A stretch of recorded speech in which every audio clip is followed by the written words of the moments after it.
My name is Eleanor Hayes, and I never imagined I would live long enough to say this out loud. But sometimes the people you love with your whole heart are the same people who watch you fall and never lift a hand to help you. The night everything changed, I had just finished washing the last dinner plate. The house was quiet, too quiet. My son Nathan usually joked with me after dinner, even if only for a few minutes. And my daughter-in-law, Samantha, often sat in the living room scrolling on her phone. But that evening felt different. The air felt heavy, like someone had opened a window to let a storm inside the house. Maybe that's what aging feels like to storms you never saw coming. I walked to my room, ready to rest my feet, when a small voice inside me whispered, "Check your account, Eleanor." I don't know why. Maybe it was a mother's instinct. Maybe it was fear. Maybe it was God. I sat on my bed and opened my old phone. It took a while, as always. My eyes aren't as sharp as they used to be, but I typed my password the way I've done for years. And then I froze. My heart didn't pound. It didn't break. It simply stopped moving. My balance showed $412. Not $45,000. Just $412. $45,000. Gone. A lifetime of savings I had gathered from cleaning houses, packing lunches for other people's children, and sewing clothes late at night after Nathan went to bed. All gone. I stared at that number for so long my eyes hurt. I whispered, almost in disbelief, "No, this can't be right."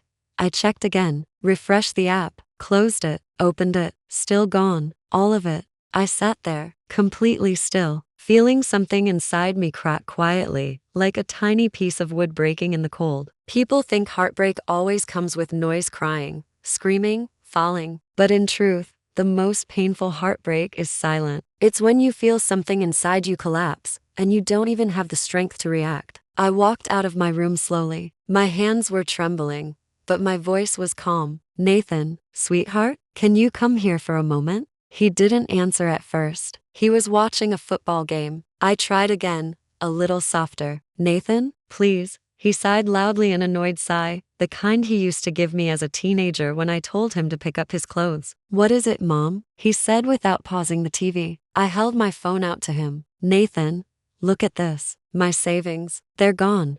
All 45,000. I didn't touch anything. I didn't transfer anything. Something is very wrong." I waited for him to stand up, or take my hand, or even look concerned, but he didn't. Instead, he smirked, a small, almost embarrassed smirk, like he was trying to hide a joke. Before I could process that, Samantha walked in from the kitchen, wiping her hands on a towel. "What's going on?" she asked. Nathan shrugged casually. "Mom finally checked her account." Samantha rolled her eyes in a way that sent a cold wave through my chest. "Oh, that, not a theft. Not her mother-in-law's life savings disappearing. Just that." I felt my breathing get shallow. "Nathan, what happened? Please tell me. Did someone hack it? Did the bank?" Samantha cut me off. "No one hacked it, Eleanor. We took the money.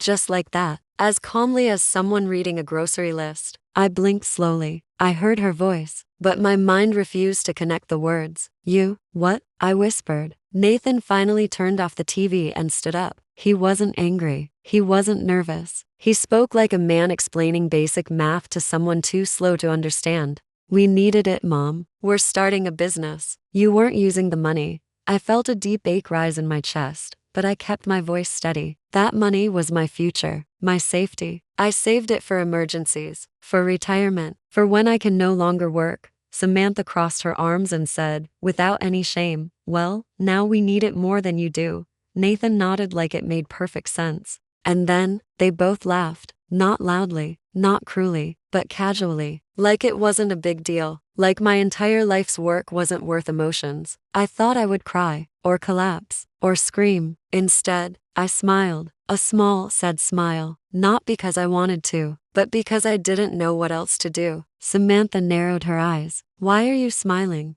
I swallowed. "Because, I don't understand. My own child. How could you take everything?" Nathan shrugged. "We didn't take everything, Mom. You still have a roof over your head." And then he added, almost as an afterthought, "For now." My heart dropped. "For now?" I repeated. Samantha stepped closer. "Yes, Eleanor. You need to start thinking about moving out. You're getting older. You need a place that can take care of you.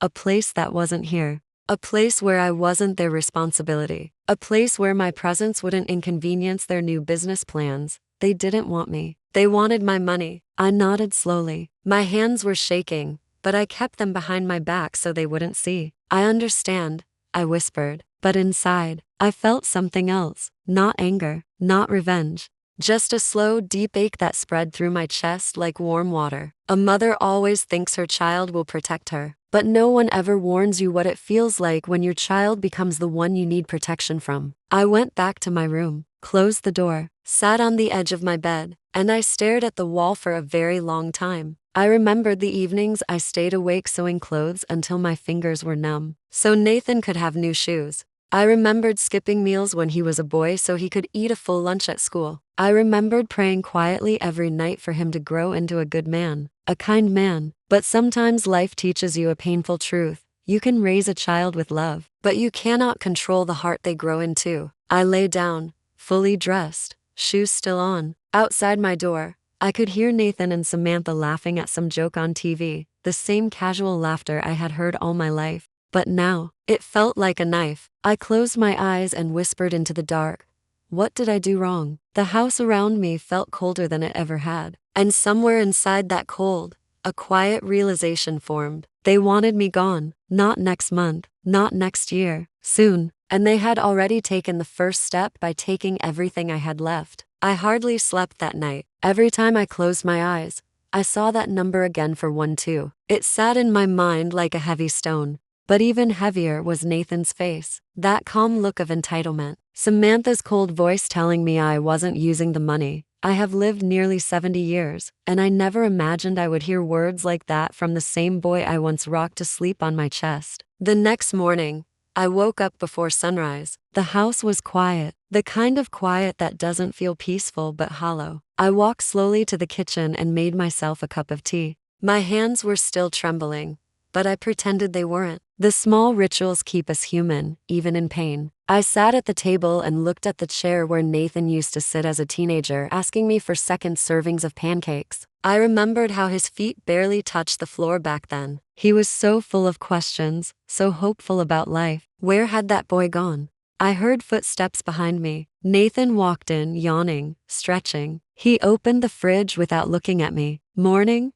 I said softly. He grunted, not even turning his head. I took a slow breath. Nathan, can we talk? He grabbed the orange juice carton and drank straight from it, something Samantha hated. But right now, I wasn't thinking about table manners. About what, Mom? About everything. He finally turned and leaned against the counter. What is there to talk about? We needed the money. You weren't touching it. I nodded slowly. But you took all of it without telling me, without asking me. His expression hardened, but not with guilt. No, he was annoyed. Mom, don't start. Samantha and I are trying to move forward with our lives. We're building something, and I would have helped you, I said gently. I would have given you what I could. I just wish you had talked to me, not taken everything in secret. He rolled his eyes. Mom, you always say you want to help, but helping means letting go. You don't need the money. You sit at home. You barely spend anything. I felt that one like a slow stab. Nathan, I'm not young anymore. That money was my safety. If something happened to me, he cut me off with a shrug. You'll be fine. Samantha and I talked about it. You need to move to a senior home, a real one, with nurses. It was the first time he said it out loud. A senior home, like I was already gone. He continued talking, calm as ever. We found a place a few towns over, not too expensive, and after everything, you should be able to afford it. I stared at him, stunned. You mean with the $400 you left me? He flinched a little, not from guilt, but irritation. Mom, stop exaggerating. You're acting like we robbed you. I tilted my head slightly. Didn't you? He didn't answer. He didn't have to. I suddenly realized something painful. Nathan didn't see it as stealing because he believed the money was always his. I looked at him quietly. Nathan, you're my son, my only son. I raised you alone. I went without things so you could have more. I never imagined you would do this. He sighed again, like a tired parent talking to a stubborn child. Mom, you're being dramatic. You should be grateful we're thinking about your future. Grateful. Grateful that they took my savings. Grateful that they wanted me out. I nodded slowly. I see. The kitchen felt colder once he left. I held my warm teacup between my palms, trying to stop the shaking in my fingers. A little later, Samantha walked in. She didn't even greet me. She placed a folder on the table. "You should look at these."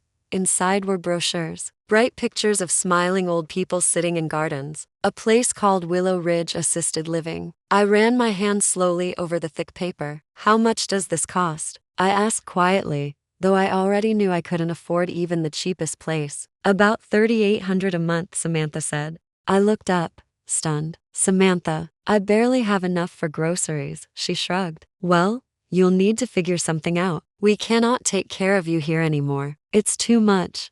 I closed the folder gently. "When did I become too much?" She looked at me with impatience. "You always were, Eleanor. You just didn't notice." I felt my heart tug painfully, but I kept calm. "Is this what you both want?" I whispered. "Yes," she said without hesitation. There was no softness, no regret, nothing. I nodded again. I don't know how long I sat there after she left. Minutes, hours maybe. My thoughts moved slowly, like an old tape rewinding through memories I wasn't ready to relive. I didn't cry, not because I was strong but because something inside me was simply empty. Every mother believes her child will stand with her in her final years. But sometimes life gives you the opposite. After a while, I forced myself to move. I went to my room and took out a small wooden box I kept under my bed. Inside were letters Nathan wrote me when he was a little boy. "Mommy, you're the best. I'll take care of you when you're old. I love you more than anything." Small handwriting.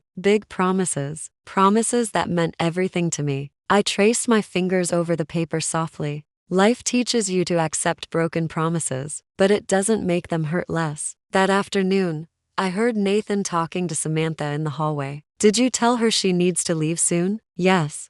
"How did she take it?" "She didn't argue." "Good. We need her room for the business equipment."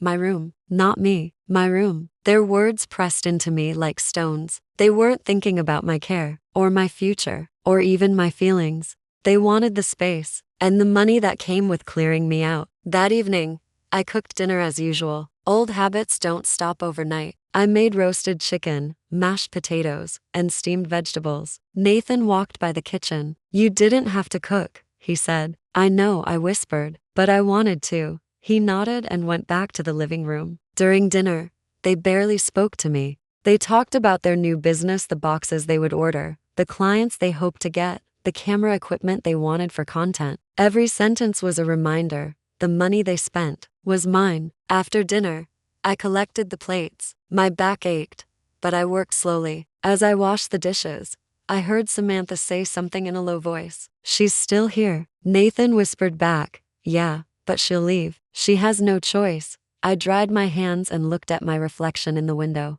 The glass showed an outline of a woman who looked far older than she felt inside. A woman who had given everything and was now being asked to give up even her home. That night, I sat on my bed again, thinking. I tried to understand things I couldn't understand. How do you suddenly become a burden to the people you raised? How does love dissolve without warning? How does a child stop seeing a mother as a person? I didn't have answers, but I did have a quiet truth forming inside me. If I stayed here, I would lose more than money. I would lose myself. The next morning, I woke with a strange clarity. Not peace, just clarity. I decided to speak to them one last time. I walked into the living room. Both were on their phones. "Nathan?"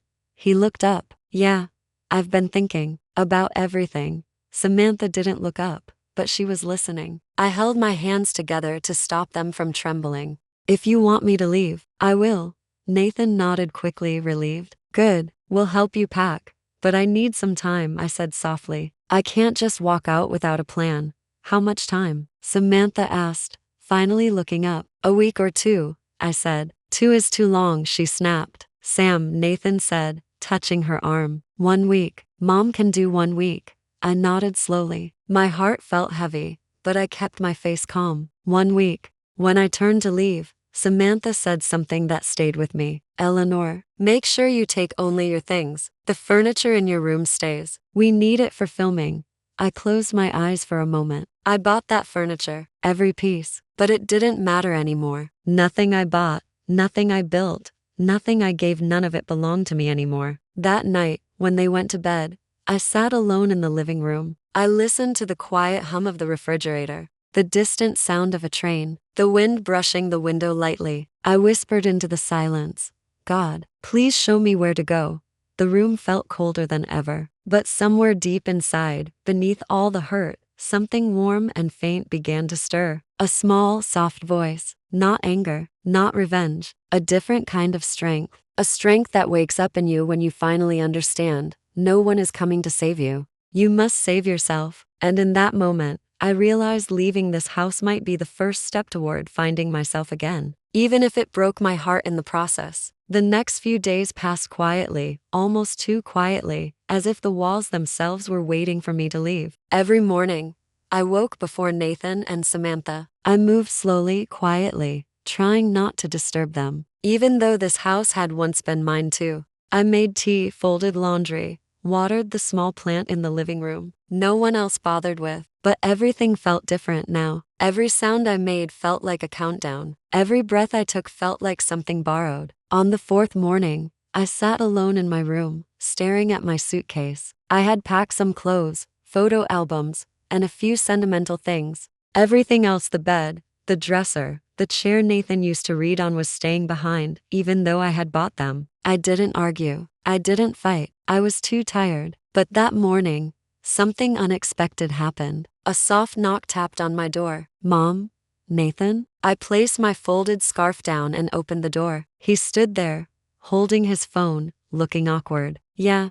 I asked softly. He cleared his throat. "Samantha wants to know if you're almost done packing." Of course, it wasn't he who wanted to know. It was Samantha. I nodded. "I'm almost done." He shifted his weight. "Okay, good." He started to walk away, then paused. For a brief moment, he looked like the boy I used to know. "Mom, are you mad at us?" The question hit me unexpectedly. I took a slow breath. "Nathan, I'm not mad. I'm just hurt." He lowered his eyes. "We didn't mean to hurt you." I looked at him carefully. "Yes, you did," I whispered. "Maybe not with intention, but you did." He didn't respond. Maybe he didn't know how. "Mom," he said after a moment, "you'll be okay. You're strong. You always say that." I smiled softly, though it trembled. "Yes, but strength doesn't mean I don't feel pain." He gave a small nod, then left. The door closed gently behind him. And that was when something inside me shifted. Not a crack this time, but a realization. He knew he hurt me. He simply didn't care enough to stop. That afternoon, Samantha came home earlier than usual. She walked past my room and glanced in. "You haven't packed your shoes yet?" "I'm still sorting things," I said calmly. She held a clipboard in her hand, the same one she used when planning their business setup. "You have 3 more days, Eleanor. We need your room empty." 3 days. 3 days to leave my life behind. Later that evening, after dinner, I walked to the backyard for some air. The moon was faint, hiding behind clouds. The grass felt damp beneath my shoes. I stood there quietly, thinking about where I would go. I had no close family left, no siblings alive, no cousins willing to take in an elderly woman. I had a few friends from church, but they all lived in small apartments or assisted living homes themselves. I wasn't homeless yet, but I was close enough to feel the fear of it. I whispered into the cool night, "Please, help me find a way." As I turned to go back inside, I noticed something odd. Through the kitchen window, I saw Samantha digging through my open suitcase. Her hands were moving quickly, checking inside my clothes, lifting my folded sweaters, opening the small pouch where I kept my jewelry. I froze. My heart thumped softly, not out of fear, but realization. They didn't just want my money. They were still looking for more. I stepped quietly toward the window and watched. Her movements were precise, intentional. She wasn't curious. She was searching. After a moment, she pulled out a small envelope that had slipped between my clothes. It contained a few old family photos. She opened it, seemed disappointed, and tossed it back carelessly. Something inside me tightened. If she was bold enough to search my belongings while I was in the backyard, what else had they already taken? I turned around slowly and walked back to the front door instead of entering through the kitchen. When I came inside, she was no longer near my room. She was in the living room scrolling through her phone. She didn't know I saw her. I didn't confront her. I didn't ask why. I didn't need to. Because at that moment, the truth became painfully clear. They weren't just pushing me out. They wanted to make sure I left with nothing. The next morning, I confirmed it. I went to my jewelry box, the one my mother had given me when I turned 21. I kept only a few valuables left: my wedding ring, a small gold chain from my father, and 2 simple bracelets. The box was empty. My body felt cold, as if the air had thinned around me.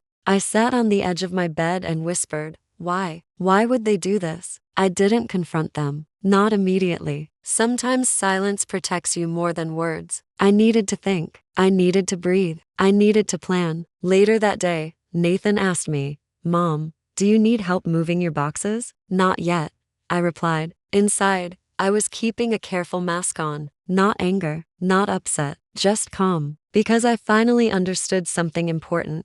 They believed I was powerless. When people think you're helpless, they get careless. Over lunch, they talked to each other, ignoring me. "I told the realtor we'll need the downstairs room cleared," Samantha said. "Yeah, and the filming equipment will go in Mom's room," Nathan replied. Samantha laughed softly. It took long enough. I ate my soup quietly, each spoonful heavy. After lunch, I washed the dishes. The warm water soothed my shaking hands. I stared out the window and realized a painful truth. This house wasn't mine anymore. It hadn't been mine for a long time. Not because I lost ownership, but because I lost belonging. That evening, something unexpected happened. While walking back to my room, I overheard Samantha talking on the phone. "Yes, the money cleared. No, she doesn't know about the second transfer. Nathan thinks she won't check again. Yes, it was her last backup account. I told him to close it before she leaves." My chest tightened. Backup account?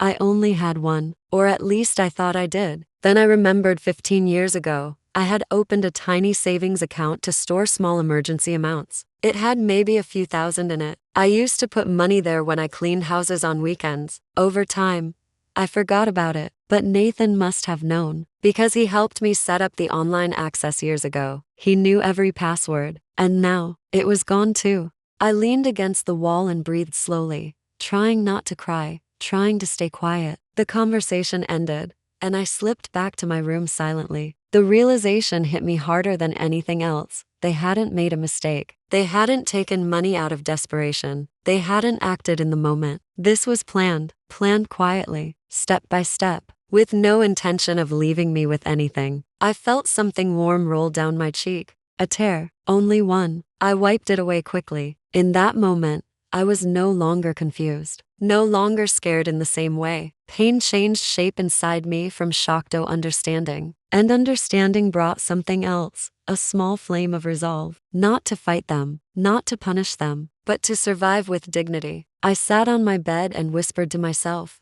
"I will leave, but not broken." That night, I packed again. This time carefully, quietly. I hid my important papers under my clothes. I put my grandmother's cross necklace in my shoe. I wrapped my most precious photo, the one where Nathan is 6 years old and hugging me tightly, in layers of my old sweater. These were the things they hadn't already taken. The next morning, I asked Nathan, "Can you drive me to town tomorrow? I need to look for a place." He smiled, a relieved kind of smile. "Of course, Mom," Samantha added. "The sooner the better." I nodded. But I wasn't going to town to look for a place. I was going to talk to someone. Someone I should have gone to earlier. Someone who would help me understand things I didn't understand. The bank. Not because of the lost money. I already knew it was gone. But because I needed information. Records. Patterns. Quiet answers. Nathan didn't know that. Samantha didn't know that. And for the first time in a long time, I had something they didn't expect. A plan. The next morning, Nathan drove me into town as promised. The sky was overcast, and the air felt heavy, but I felt strangely calm. He dropped me off near the small shopping area. "Call me when you're done, Mom." I nodded. "Of course." He drove away. I waited until his car turned the corner. Then I walked straight toward the bank. My heart beat slowly, each step steady. I wasn't sure what I would find. I wasn't sure what I would learn. But I knew one thing. This was the moment everything would change. When I stepped into the bank, the air felt different, cool, quiet, and steady. It was nothing like the house I had just left. Here, everything felt predictable, calm, safe. And for the first time in many days, I felt like maybe I wasn't alone. I walked up to the counter, holding my small purse tightly in my hand. A young woman named Emily greeted me with a gentle smile. "Good morning. How can I help you today?" Her kindness softened something inside me. I hadn't felt kindness in so long, it nearly brought tears to my eyes. "Good morning," I whispered. I need to check something. It's about my accounts." "Of course," she said warmly. "Please have a seat." I sat down slowly, my fingers trembling a little. She typed my name into the system. "What would you like to check?" I swallowed. "I'd like to see the recent transactions on my savings account." She nodded. "Absolutely." She clicked a few times, then her expression shifted only slightly, but enough for me to notice. Her brows pulled in gently. Her fingers paused over the keyboard. "Mrs. Hayes, did you authorize several large transfers this month?" My chest tightened. "No," I whispered. "I didn't authorize anything." She looked at me with concern. "There were 3 major transfers, one for 25,000, one for 15,000, and a smaller one for around 5,000. I closed my eyes for a moment. "That's all of it," I whispered. She hesitated, then asked carefully, "Do you know who made these transfers?" I forced myself to breathe. "Yes," I said. "My son and his wife." The words tasted bitter in my mouth. I expected her to judge me, or pity me, or tell me I should have protected my accounts better, but she didn't. Instead, her voice softened even more. "I'm very sorry, Mrs. Hayes." That gentle tone, those simple, human words, they almost broke me again. "I'd like to see the details," I said quietly. She printed a page and slid it across the desk. I looked at the document. 3 transfers, 3 dates, 3 approvals, all linked to a device under Nathan's name. I felt a long, deep ache in my chest. Not because I was surprised, but because the truth always hurts more when it's finally in your hands. After a moment, I asked, "Is there any way to reverse it?" Her expression dimmed with regret. "I'm afraid not, Mrs. Hayes. The transfers were done through authorized login credentials. They were marked as family transactions. It appears someone had full access." I closed my eyes. Nathan had full access. Because I had given it to him years ago when my health was weaker, and I was afraid of forgetting passwords. I invited the wolf into my home, believing he would protect me. Silly, naive, blind love. "Mrs. Hayes," Emily added carefully, "there's something else." My heart dropped. "What else?" She pulled up another screen. "There was a second account under your name. A small savings account opened about 15 years ago. It held around $4,000. I nodded. "I remember. I forgot about it. It was closed last week," she said. "The balance was transferred to the same device." I felt my breath leave my body. That last bit of money, my hidden emergency fund, was gone too. For a moment, my vision blurred, not from tears, but from a kind of sadness that felt almost physical. A weight on my chest. "Mrs. Hayes," Emily hesitated again. "Would you like to file a police report?" I sat quietly for a long time. The ticking of a small wall clock felt louder than usual. "They're my family," I whispered. Emily nodded gently. "I understand," but I added softly, "I also understand that family should not do this." She didn't pressure me. She didn't judge me. She simply said, "If you ever change your mind, we will help you." I gave her a small, tired smile. "Thank you." Then she leaned in slightly. "Mrs. Hayes, do you have somewhere safe to stay?" Safe. The word hit me harder than anything else. I lowered my eyes. "I'll find somewhere." She nodded slowly, but her eyes, warm and full of empathy, told me she knew the truth. I stood up, thanked her again, and walked out. Outside, the sky had darkened. Heavy clouds gathered above the town. I walked slowly down the sidewalk, feeling the wind against my face. For the first time in days, I didn't feel confused. I didn't feel lost. I felt something else. Clarity. Painful, heavy, but steady. The truth was no longer a fog around me. It was clear, sharp, undeniable. My son and daughter-in-law had taken everything from me, and they were ready to throw me out with nothing. I sat on a bench near the bus stop and stared down the road. People passed by with grocery bags, kids ran ahead of their parents, teenagers laughed near the cafe. Everyone had somewhere to go, someone waiting for them, a door to open,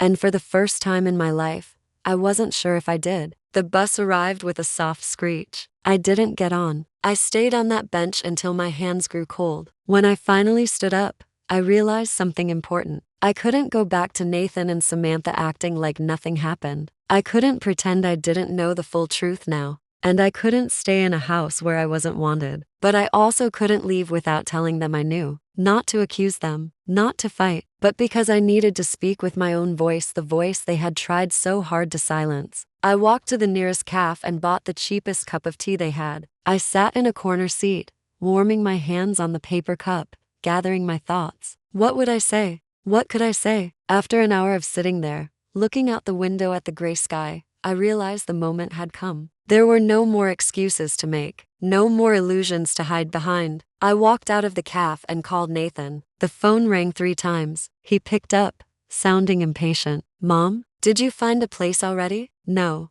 I said softly. I went to the bank. There was a sharp pause. The kind of pause where truth slices through the air. Oh, he said, voice tight. Why? I needed to understand something. Another pause. Longer, harder. Mom, you shouldn't have done that. I kept my voice steady. Nathan, I know everything now. He inhaled sharply. Mom, I'm coming home to talk, I said. Please be there. He hesitated. Then, in a low voice, he said, okay. I hung up the phone and started walking toward the bus stop. The bus ride home was quiet. I looked out the window, watching the trees bend with the wind. Every turn felt like another knot tightening inside my chest. When I finally reached the street, the house looked the same. Same porch, same windows, same flower pot I had planted geraniums in last spring. But everything felt different. I walked up the steps and opened the door. Nathan and Samantha were in the living room, sitting stiffly, as if they had been waiting for judgment. I didn't raise my voice. I didn't cry. I didn't tremble. I simply sat down across from them. I went to the bank. I began quietly. Nathan shifted uncomfortably. Samantha crossed her arms. I saw the transfers. I continued. All of them. Silence filled the room. And, I said gently, I know you closed my second account too. Nathan looked at Samantha. She looked at him. Neither spoke. I took a slow breath. You two didn't just take my savings, I said. You planned it. You hid it. You waited until you had everything. Nathan's jaw tightened. Mom, we needed it. You needed it, I repeated softly. But you took it from me without asking. He stood up abruptly. We're your family. We're supposed to share everything. I looked up at him calmly. Family doesn't steal. His mouth opened, then closed. I turned to Samantha, and searching my room, taking my jewelry. That was unnecessary. She stiffened. You shouldn't accuse people without proof. I don't need proof, I said quietly. I saw you. Her face flushed with embarrassment or anger, maybe both. Nathan stepped toward me. Mom, why did you go snooping around? Why did you go to the bank? You're making this complicated. I felt something inside me settle. Nathan, I whispered, you made it complicated the moment you chose money over your mother. He blinked slowly. That was the first time I saw even a flicker of guilt in his eyes. A flicker, but not enough. I folded my hands gently in my lap. I will leave, I said softly. I won't fight. I won't argue. This is your house now.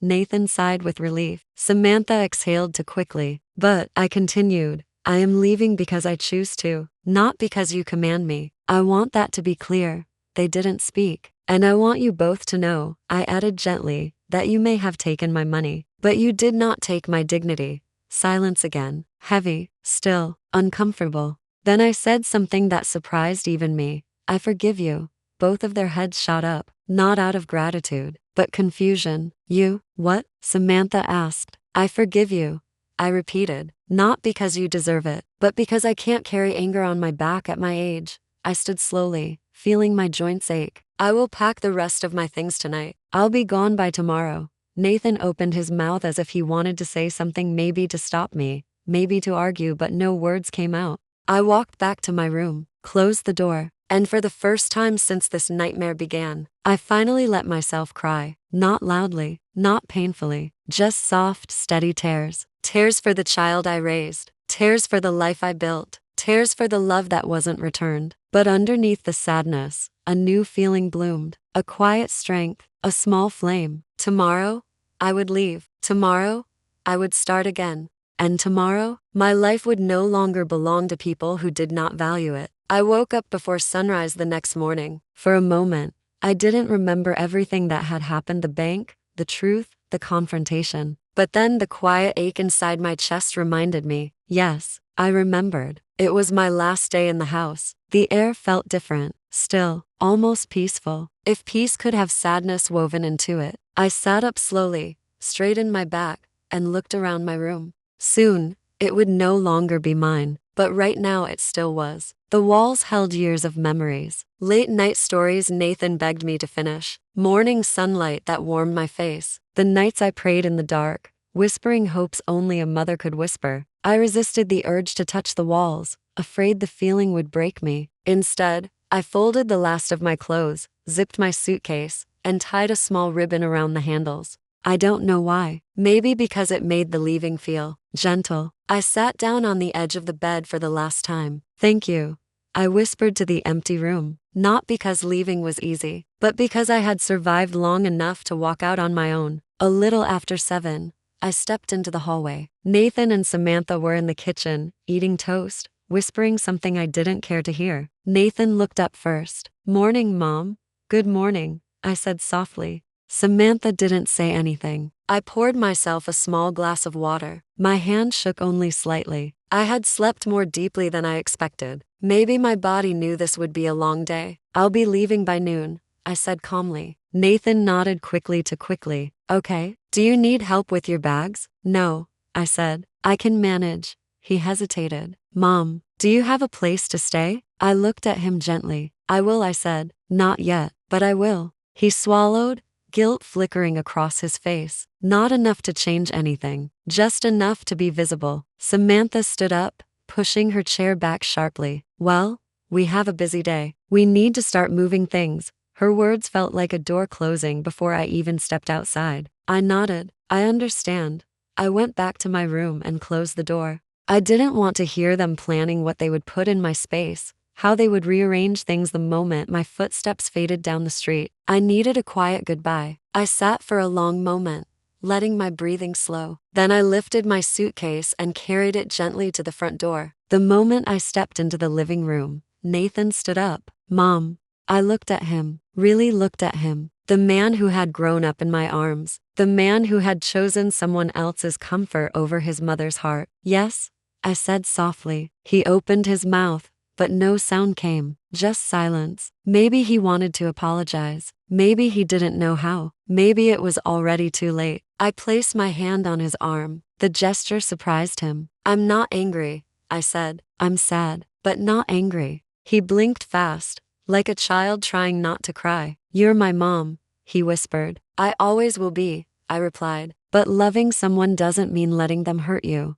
He lowered his head. I turned to Samantha. She looked uncomfortable, arms crossed, lips tight. Samantha, I said gently, I hope life gives you everything you're chasing. She didn't respond. I didn't need her to. I reached for the doorknob. My heart tightened, but not the way it had before. This wasn't fear. This wasn't confusion. This was acceptance. I stepped outside. The fresh air touched my face softly, like the world was welcoming me back after a long absence. The moment the door closed behind me, I felt lighter, not because I was leaving a house, but because I was leaving a weight. I walked down the driveway slowly, holding my suitcase. The sky was pale blue, the sun gently rising. Birds chirped somewhere nearby. Life was still happening. Life was waiting for me. I walked to the bus stop at the end of the street. My legs ached from the suitcase, but I didn't mind. I sat down on the bench and rested my hands on my lap. For the first time in days, I breathed fully. I didn't know where I was going yet, but I wasn't afraid. Sometimes uncertainty is softer than pain.